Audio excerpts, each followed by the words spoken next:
morning, everyone. How are we all today? Awesome, fantastic. Are you all feeling positive about the future? Excellent. You will maybe be feeling the same way after my talk. So, I am giving a talk today on the machine ethics and emerging technology. And just give me 1 second, here we go. So when I grew up as a child, I spent a lot of time watching movies. And in particular, I spent a lot of time watching spy movies. And I watched them not because I enjoyed all the spy stuff. I actually found that was all quite boring. The reason I watched them was because of the gadgets. I absolutely loved the gadgets. So examples of gadgets which I saw, there were things like this. It's a cigarette, which was also a rocket launcher. There was a car that was also a submarine. And the one which I wanted more than anything else in the world, the coolest gadget ever, was this. It was a digital watch that was also a label maker. And I watched these movies and I thought, yeah, all these things, that's totally realistic. You can have a car that's a submarine and you can have a cigarette that can shoot rockets and everything. But there was always one thing that didn't really fit very well with me. And that was this. It was a car that knew where it was. And it knew the streets around it and how fast it was going. And I'd look at this and I'd say, that's not very realistic. How would the car know all those things? That's impossible. That would never happen in my lifetime. But as we know, we all have little pocket computers now which do all of those things and more. And so the result is that I learned an important lesson, and that is that the future arrives very, very quickly. And that's a bit of a problem, because it's easy to say that will never happen in my lifetime. And if I want to talk to somebody about in vitro meat, which is grown in a lab rather than on a farm, if I want to talk to people about a future where 3D printed body parts are a $500 million a year industry, or if I want to talk about a future where machines can truly experience what it's like to go to Burning Man, then people tell me that's unrealistic. People tell me that will never happen in my lifetime. And I understand why. A lot of future and emerging technologies are scary. They might be scary to think about. They might be robots which are going to kill you. But they can also do things where they fundamentally challenge people's worldviews. They fundamentally challenge the anchors that people have on how the world works. And thinking about those changes can be very, very hard for people. And as a result, with emerging technologies, we have this habit of things going from that's impossible to that's already happened and somebody's built an app for it. So I want to talk about how we get a discussion in between there, how we actually get people to talk about technologies before they become widespread. So I'm going to teach you all one weird trick that I have learnt for talking about the future. And it goes like this. Think about all the technological progress that we've had in the last 20 years or the last 50 years. All the changes that we've had, smartphones and televisions and radio and microwave ovens and spaceships which can return back to where they landed, and project that forward 1,000 years into the future, or project that forward 10,000 years into the future, and think about what it might be like to live in a world where you can have children who print prosthetics as a camp activity. Think about what it might be to live in a world where in vitro meat actually becomes widely affordable. Think about what it might be to live in a world where you can have advanced virtual reality in your own lounge room. And then, once you've thought about all of these things, people go, oh, we're not talking about the current day, we're talking about the far future. We're doing a thought experiment. And the great thing about thought experiments is that people go, I'm not doing something which will affect me personally. I'm not doing something which I have to abide by. I'm definitely not making a decision, and I'm not making a decision about something which already exists.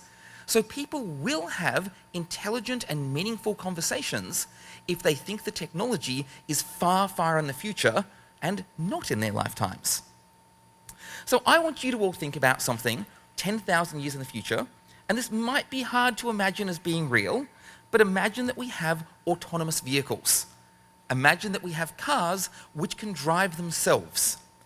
Now, I want to give you a thought experiment. So imagine that you're in one of these autonomous vehicles, and you're not driving it because there are no drivers anymore, there's only passengers, and you're in this little situation where you're going down a cliff face, and it's a little one-lane road. There's no way to sort of do any maneuvering on there. And your car is driving along, you're playing Candy Crush in the seat, and a child runs out in front of the car, chasing a ball, and trips over. And the car cannot stop in time to prevent a fatal collision. So something bad is going to happen. However, the car does have one option. It could choose to throw itself off the cliff. It could sacrifice itself and its passenger in order to save that child.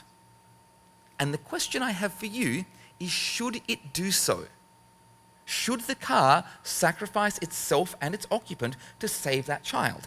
And if your answer is no, then what happens if there are 2 children? What happens if there are 5 children? And before you say, how does the car know how many children are in front of it? It's 10,000 years in the future. The car knows. So this is a beautiful demonstration of machine ethics. How do we program our machines to act in ethical ways? And what do we consider to be an ethical way? And the realm of ethics is fascinating because people have very different ideas as to what is actually ethical. But let's pretend that you do have a car. Let's pretend that it does have programming, that it will sacrifice itself and its occupant. When it feels it's for the good of humanity, would you buy one?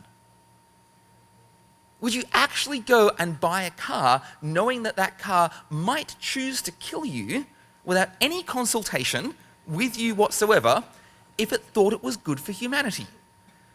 And a lot of people look at this and they go, oh, maybe not. And if your answer is no, then does that mean we have a market for unethical cars? Is there actually a business proposition to make cars which do not act in the interests of humanity, which act in very unethical ways because people will buy them? So that's an interesting question.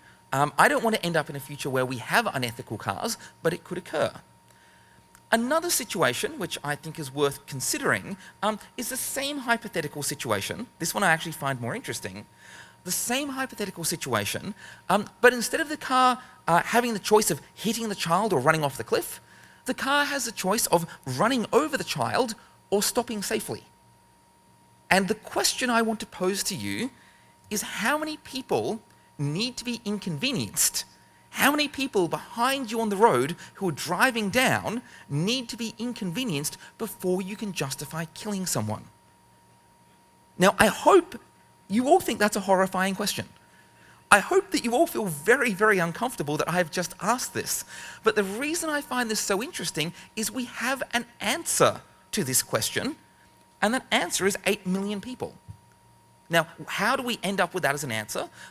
It's because for every 8 million road trips, at least in the United States, here things are probably better, but for every 8 million road trips in the United States, somebody dies in a traffic accident, and many, many more people are injured.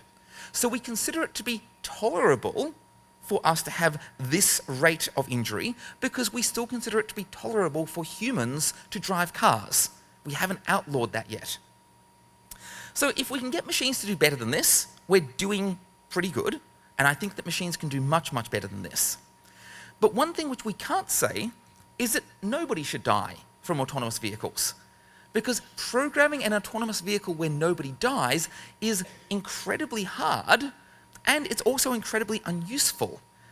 You end up with cars which want to travel at walking speed, because maybe a human is going to run out and throw themselves in front of the car, and the car needs to be able to anticipate that. You end up with cars which insist that they get serviced every single week, because what if something goes wrong? And so you end up with cars which are not very useful as cars. So we need to make these decisions, and they may not be explicitly how many people should die, but that's what will turn up in the end figures when we make decisions about safety, about speed, about sensors, about maintenance. There's another future scenario I want you to think about also.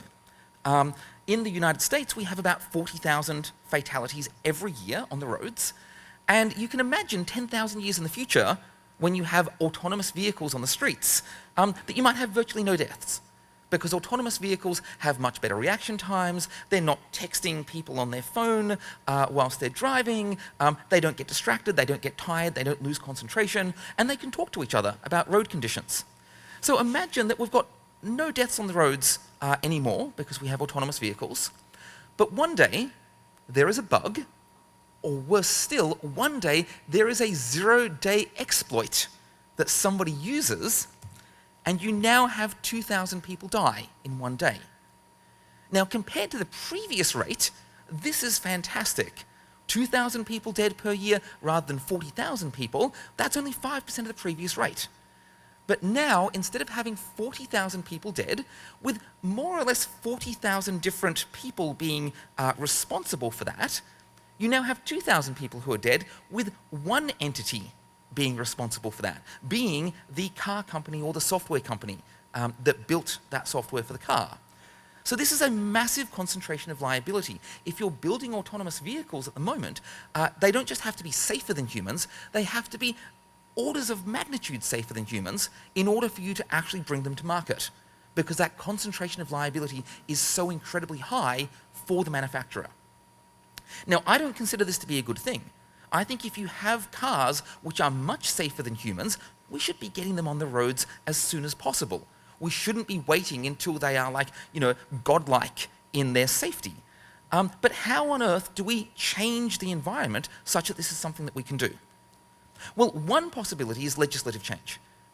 In my country, in Australia, when you buy a car, when you register your car, there is a mandatory insurance payment that goes to the government, and then if somebody is injured in an accident, you actually have a fund to pay for medical bills and associated costs for them. And that means that people still get medical treatment from car accidents, even if the person who's responsible for that isn't able to do so. And in fact, it's a great little safety net. So you may have a similar thing every time an autonomous car is sold. You also have mandatory insurances which go to some government or regulatory agency. You may have a similar thing which is being done by the private insurance companies. Because autonomous cars may be so much safer, you may find that insurance agencies are willing to insure them and deal with this risk that you may have this large concentration of liability. But one thing which I think that we will see, and which we need to be very mindful of, is that in the future, and especially the near future, I don't think that we'll see widespread private ownership of autonomous vehicles. I think we'll see widespread corporate ownership of autonomous vehicles. And primarily, I think we'll see this. I think that we'll see robot taxis. This is Johnny Cab, for anyone who remembers Total Recall. So why do I think that we'd see predominantly corporate-owned vehicles? Well, it's because of headlines like this one. Uber to Tesla, please sell us 500,000 autonomous electric cars in 2020, which is not all that far away. And that's not too surprising. The largest cost of personal transport is the driver, your taxi driver or your Uber driver or whoever is driving you around, that human that's sitting in the driver's seat. If you remove them, you have much, much higher profit margins. So it's unsurprising that we'd see this.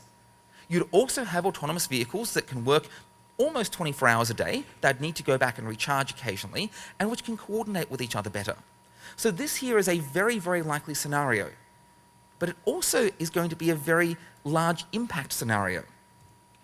At the moment in the US, there is about 230,000 taxi drivers and other personal drivers, and that seems like a lot of people until you compare it to the 3.5 million truck drivers that exist. And truck driving is where I think we'll see autonomous vehicles happening first. Because the most expensive part of truck driving is the long haul. It's going from one city to another city on what are predominantly straight highways. And that's something which vehicles do very, very well by themselves. But if you put 3.5 million truck drivers out of work, it's not just limited to that group of people. You are also putting out of work everyone who depends upon those truck drivers. All of your motels, all of your gas stations, all of your little food stops, all of your meth dealers, all of those people are out of jobs. So it's far more than 3.5 million people. And this is something which is known as technological unemployment. It's not something which is new, but it is a situation where technology and machines displaces humans from the employment pool. And there is one case in our history where this has happened at a very, very rapid rate, and that was the Industrial Revolution. So it's worth examining what happened when we hit the Industrial Revolution. Well, one thing which occurred was widespread panic that machines were going to take all the jobs. And in fact, you ended up with situations like this one, where you had tailors that would break into factories and destroy them. They would actually have like literal flaming torches and pitchforks, and they would burn these factories to the ground, being afraid that they would take their jobs, the machines would take their jobs. This became such a widespread problem that in 1812, the Destruction of Stocking Frames Act was passed, and it made it a capital offence to harm a robot or through an action allow a robot to come to harm. And that gives you an idea of the panic that occurred with the Industrial Revolution. But we still have tailors. And in fact, tailors are more efficient because we have sewing machines and looms and all of those robots. But there's a lot more jobs that we don't have. This is a job that doesn't exist anymore. This is a water bearer. So a water bearer would come to your house with buckets, they would fill up your cisterns, you would pay them money. You can actually find these fascinating guides on startups for water bearers. So how do you franchise out your operation and buy yourself a water truck and all of those sorts of things. This profession doesn't exist anymore because we have plumbing. It's completely obsoleted by technology. And in fact, this is exactly what I do for a job. I replace people, not necessarily with shell scripts, usually they're Perl scripts these days. But this is not just happening to your sort of manual labor side of things, this is happening to white-collar workers as well. There's a lot of automation of people in offices, in management, and so on and so forth. So how do we handle this? How do we handle widespread technological unemployment? Well, one very important thing which we need is widespread access to affordable education. So you may not have truck drivers anymore, but you will have robotic truck engineers and people who will be maintaining and programming and testing those trucks and writing JavaScript frameworks for them. So education is something which is essential so that people can train up to those jobs. And it may be the people who are displaced, or it may be new people, but then you have existing jobs which become available. The other thing which we need to consider is that if we have more and more technological unemployment, we'll have a situation where we'll be working less. And this is something which we saw with the Industrial Revolution. A lot of people say, oh, we didn't see widespread unemployment after the Industrial Revolution, but we did see a widespread change in working conditions. In 1830, in Western Europe, the average working week was about 70 hours long, and in modern times, it's stabilized at around about 40 hours. So you're seeing people work a lot less, which means you need more humans to do the same number of jobs. In the same time, we've also seen leisure increase dramatically. In 1880, it was around about 44,000 hours per lifetime. In modern times, it's more than triple that, or it's around about triple that. And there's reasons for this. One is working less, one is that we're living longer, and a third is modern medicine. We're spending less time being sick. So what do humans do when they have all of this increased leisure time? When they have all this extra time they're not working, but they're healthy? Well, we know that one thing they do is pictures of cats. As far back as I've gone in history, I've found pictures of cats. And some of you might know that I'm a calligraphy enthusiast. I look at 16th century manuscripts. There's pictures of cats in the margins. But the other thing which we see when people are given more time is they innovate more. This is absolutely consistent. When people have free time, they come up with ideas, they come up with innovations, they start new businesses, they tinker around with things. One of the reasons we've seen such a widespread increase in technology over the last 100 years is because machines have been doing a lot more manual labor, and we have had a lot more time to think up new good ideas.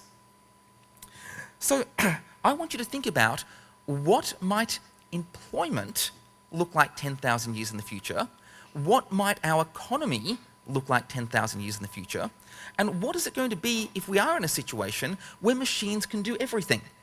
So this is a beautiful slide from a magazine talking about how we'd have robotic servants which do everything for us. But what if we end up in a situation where machines are better at humans at everything? where humans are not just unemployed, but unemployable. And in that situation, I want to argue very hard that we need something like a basic guaranteed income, where the benefits of technological advancement are shared amongst the population so that everyone can enjoy that. Otherwise, we end up in a situation where we have technological unemployment, but we also have widespread poverty, which is not going to be a good thing at all. One thing I do hope we have in the future is better names for robots, though. You probably can't read that, but the one I've circled there, that robot is called Made Without Tears, which is a very disturbing name for a robot and makes me wonder how the author of this piece treated their human servants. The other thing which we've seen a lot of recently, or which certainly I've seen a lot of recently, is an increase in machine intelligence. Things like image recognition, natural speech processing. Some of you might have encountered Watson. Some of you may have even programmed on the Watson platform. Watson is best known for winning Jeopardy in 2011. It's a platform by IBM, and winning Jeopardy is a really, really hard thing for a machine to do because it's got to interpret all of these questions and dig through knowledge databases and phrase things as these weird questions. But one thing which Watson's been doing since then, or an instantiation of Watson's been doing since then, has been absorbing medical knowledge. And this has been fantastic for any Sherlock fans out there, especially fan fiction writers, because we now have Dr. Watson. And what is fascinating with Dr. Watson is that Dr. Watson is actually better than human doctors at certain cancer diagnoses, and is certainly catching up with everything else. And this is amazing. This is absolutely what you want in the future, where you can have a robot doctor that is looking at your test results and occasionally taps you on the shoulder and says, hey, this seems a little bit weird, can we look into that further? Because early detection of cancer is an amazingly good thing. Watson is also doing medical advice, again when it comes to cancer treatment, and 90% of the time that advice is followed unchanged. So Watson has enormous potential for good. But there is a twist. The employer of Watson, if I can call them that, for this particular instance, is WellPoint. They've changed their name now, but they are the largest health insurance company in the United States. And one thing that WellPoint is known for, back in 2010, before Watson had won Jeopardy, is that they used software to target their cancer patients for rescission. Now, what does rescission mean? It means that, you have an insurance policy and your agency says, hey, look, you said that you'd disclose all of your prior medical information, but we discovered that when you were 6 years old, you broke your ankle and you didn't tell us. So your policy is now invalid. It's a really shitty thing to do. And in fact, it's so shitty that this received presidential attention. There are statements from the White House saying, can you please stop doing this? And an absolutely fascinating piece of investigative journalism looking at what was going on. So you now have the world's best cancer diagnostician, which is being held by the largest insurance company in the United States, which has a history of treating its cancer patients pretty poorly.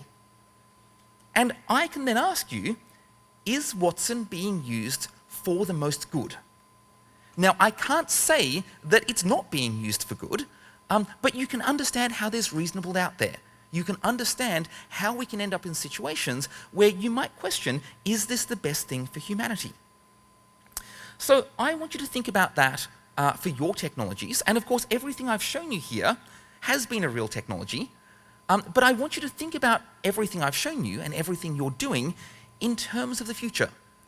So if you are working on something, what does that something look like 10,000 years in the future? Is it doing the most good for humanity? And if not, what's stopping it? Is it the technology itself? Is it society?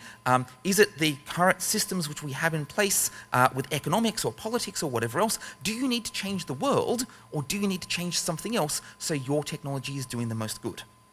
Because I want to assure you all that the future will be awesome, but only if we engineer it to be so. Everybody, thank you very much.